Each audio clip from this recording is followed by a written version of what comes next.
여러분 안녕하십니까? 포항 MBC 뉴스입니다. 오늘도 일교차 큰 가을 날씨가 이어지겠습니다. 밤사이 국외 미세먼지가 유입되면서 공기질은 종일 탁하겠습니다. 조주경 기상캐스터입니다. 오늘 아침 볼에 닿는 공기가 한결 부드럽습니다. 어제보다 1도에서 5도가량 높게 시작하고 있는데요. 한낮에는 20도 선까지 오르면서 종일 포근한 날씨가 이어지겠습니다.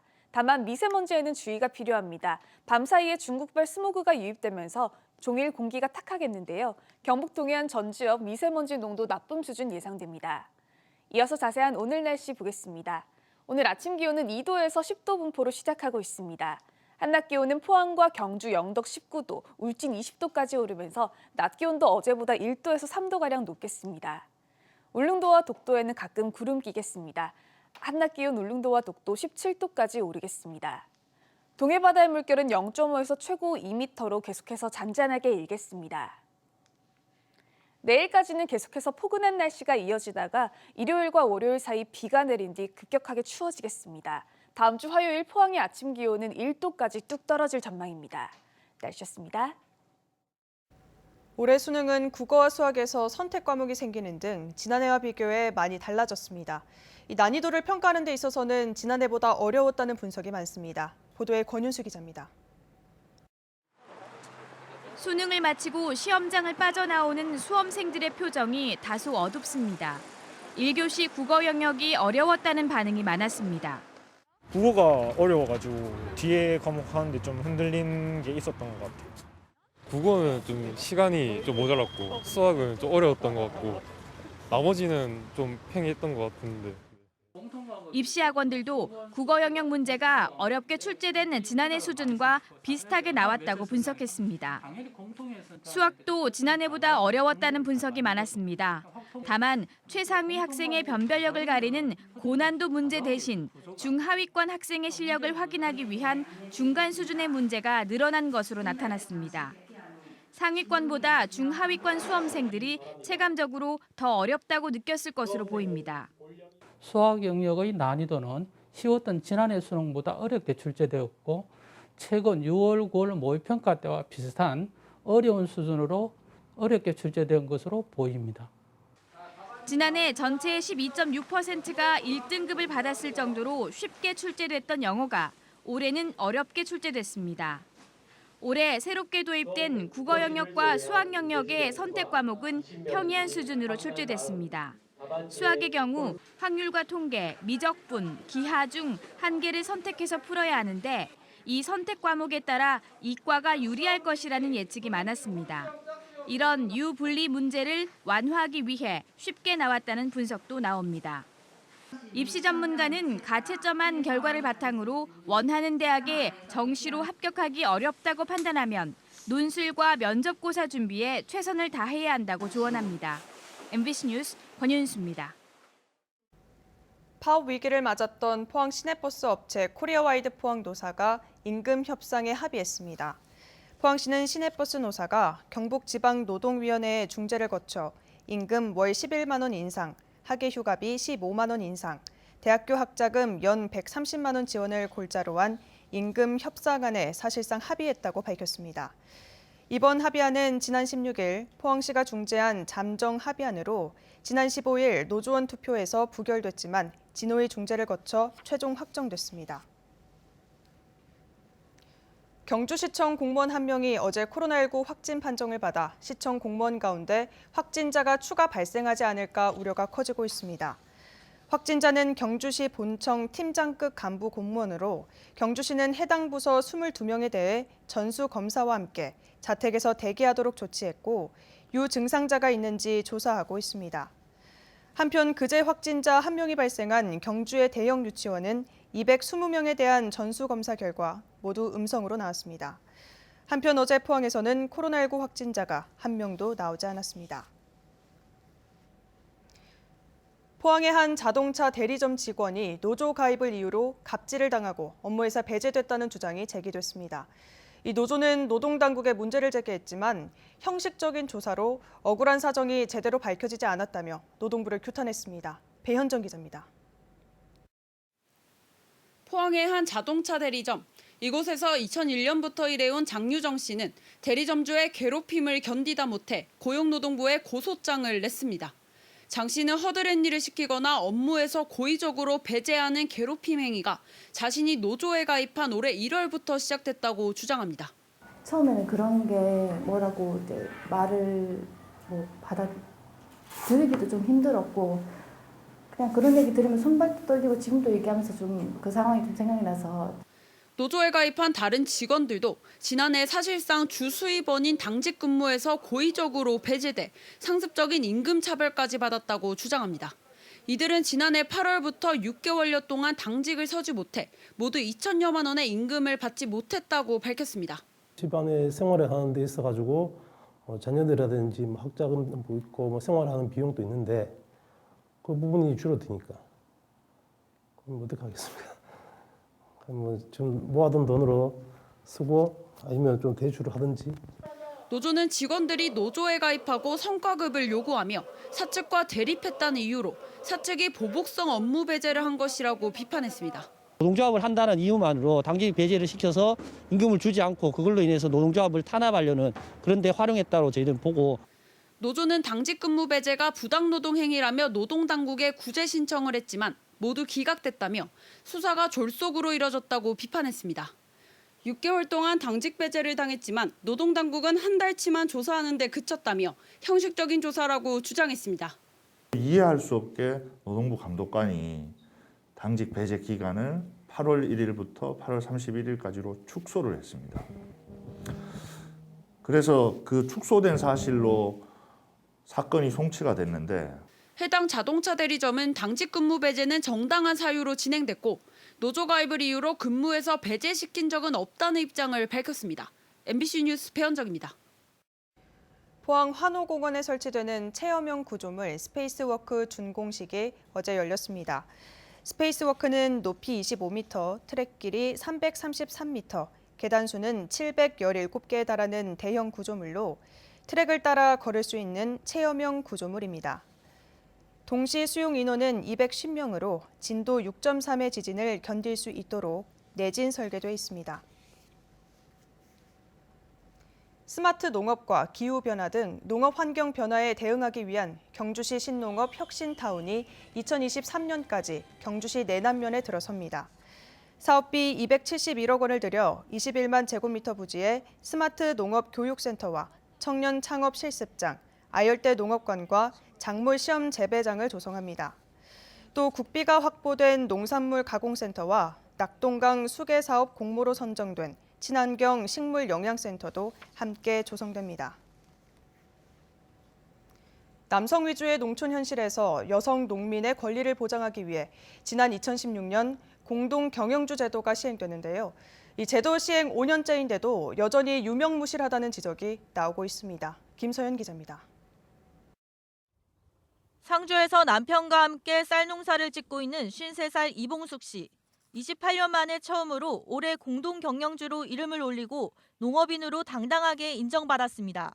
농촌에서는 대부분 남성이 농지 소유권이나 농업소득 계좌를 독점하고 있는데 여성 농업인의 지위를 보장받을 수 있는 유일한 제도가 바로 공동경영주 등록이기 때문입니다. 그런데 몇 달 전 지역 농협에서 조합원 실태조사를 하는데 농업인이란 걸 증명해야 한다며 주민등록 등본을 제출하라는 연락을 받았습니다. 경영주는 경영주 자체로 농사를 짓는 것을 인정을 받을 수 있기 때문에 다른 서류는 필요 없지만 공동경영주는 농업경영체 등록 증명서에도 경영주와 별도로 이름이 표기됩니다. 공동경영주는 부부 아니면 공동경영주로 등록할 수 없습니다. 그렇기 때문에 굳이 농업인 확인을 위해서 세대원으로서 증명하는 주민등록 등본을 따로 제출해야 될 아무런 합리적인 근거가 저는 없다고 생각했기 때문에 농협중앙회에서는 농업인 확인을 위해서는 농업경영주가 아니면 공동경영주라 하더라도 경영주, 즉 남편과의 가족관계를 증명해야 한다는 입장입니다. 규제개혁신문고에도 제도 개선을 건의했지만 농림축산식품부는 농협 등 사업 시행기관이 알아서 판단할 상황이라고 답변했습니다. 농민수당 대상에서 공동경영주를 제외하는 지자체도 적지 않습니다. 현재 시행되는 공동경영주 제도가 실제 여성 농민이 겪는 차별을 해소하는데 역부족이라는 지적이 계속 나오는 이유입니다. 국민의 먹을거리를 책임지고 내가 우리 농업에 기여한다라는 이런 자부심과 긍지를 인정받지 못하는 거잖아요. 공동경영주 제도는 성평등한 농촌사회를 위해 2016년부터 시행됐지만 법상 경영주만큼의 지위나 권리를 보장받지 못해 실제 농업 현장에서는 유명무실합니다. 국내 농가의 여성 경영주 비율은 단 28%, 전체 농가 인구의 절반이 여성인 데 비해 한 농가를 대표하는 법적 지위를 가진 경영주는 대부분이 남성입니다. 농업 종사자 수는 줄고 있는 데 반해 여성 농업인은 증가하고 있는 현실에서 여성 농민의 법적 지위를 규정하고 권리를 보장하는 법 제정이 필요합니다. MBC 뉴스 김서연입니다.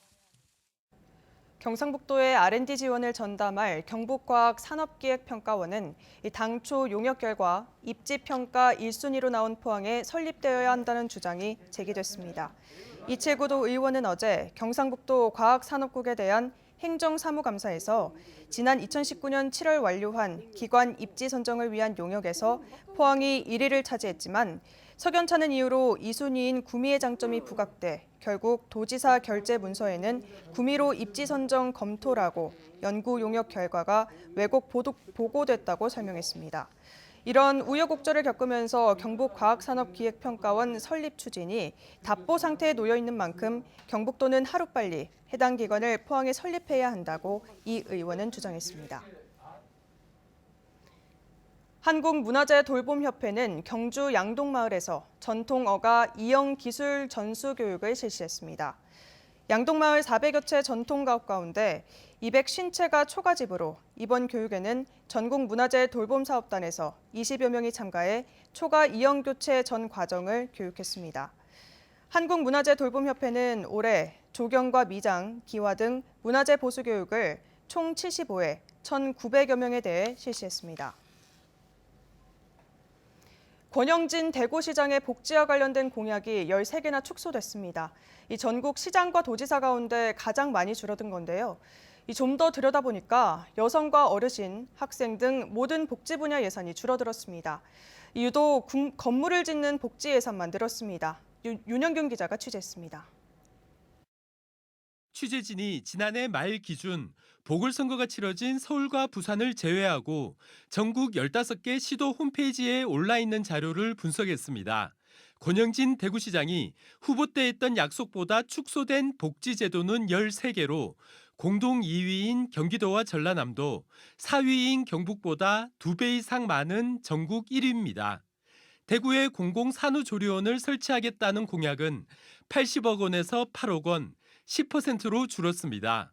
30억 원을 쓰겠다던 홀로 어르신 돌봄 서비스는 2억 6천만 원으로 8% 수준까지 축소됐고 치매가족 생활 지원으로 약속했던 4억 원은 1억 원으로 줄었습니다.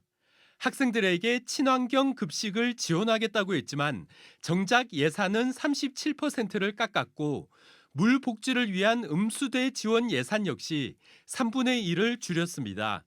교통 복지와 관련된 예산도 4분의 1에서 많게는 전체를 줄였고 시민 건강이나 안전, 문화 등과 관련된 복지 예산 역시 상당수 줄었습니다.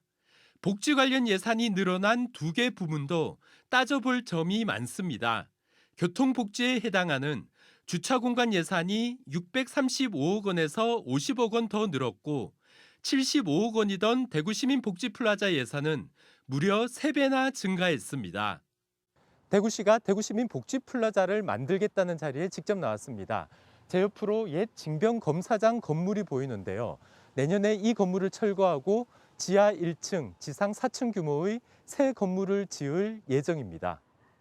대구시는 사회서비스원과 사회복지 직능 유관단체, 시민참여공간을 하나로 모으기 위해서라며 다른 시도 10여 곳도 비슷한 공간이 있다고 설명했습니다.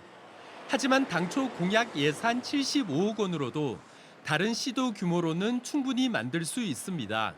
대구시는 또 시민 참여 공간을 만든다고 해놓고 시민 의견은 반영하지 않았습니다. 결국 대구시의 속내는 일단 건물을 짓는 데 있었고 홍보를 위한 토목 예산이 아니냐는 지적이 나옵니다.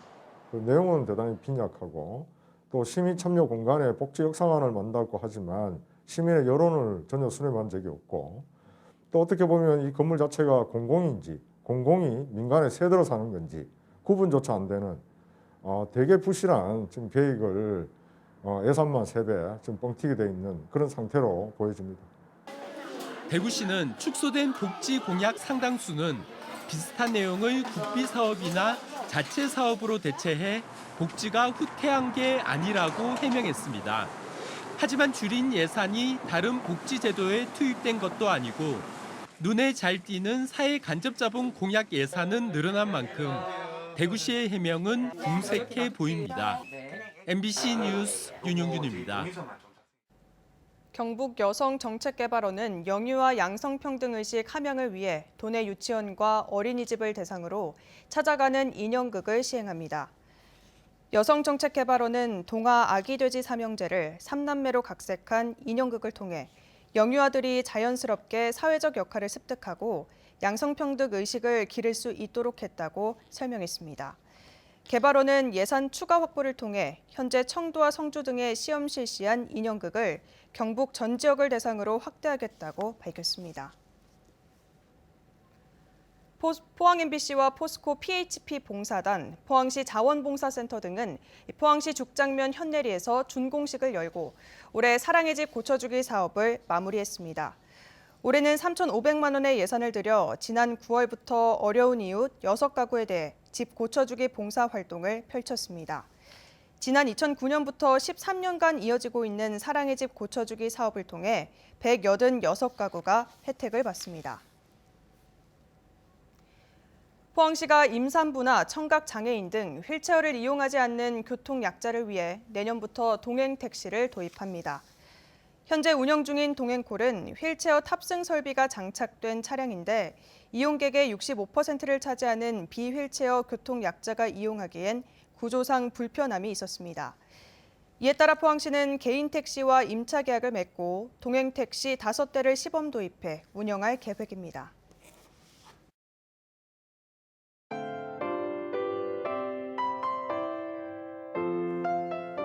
오늘 아침 볼에 닿는 공기가 한결 부드럽습니다. 어제보다 1도에서 5도가량 높게 시작하고 있는데요. 한낮에는 20도 선까지 오르면서 종일 포근한 날씨가 이어지겠습니다.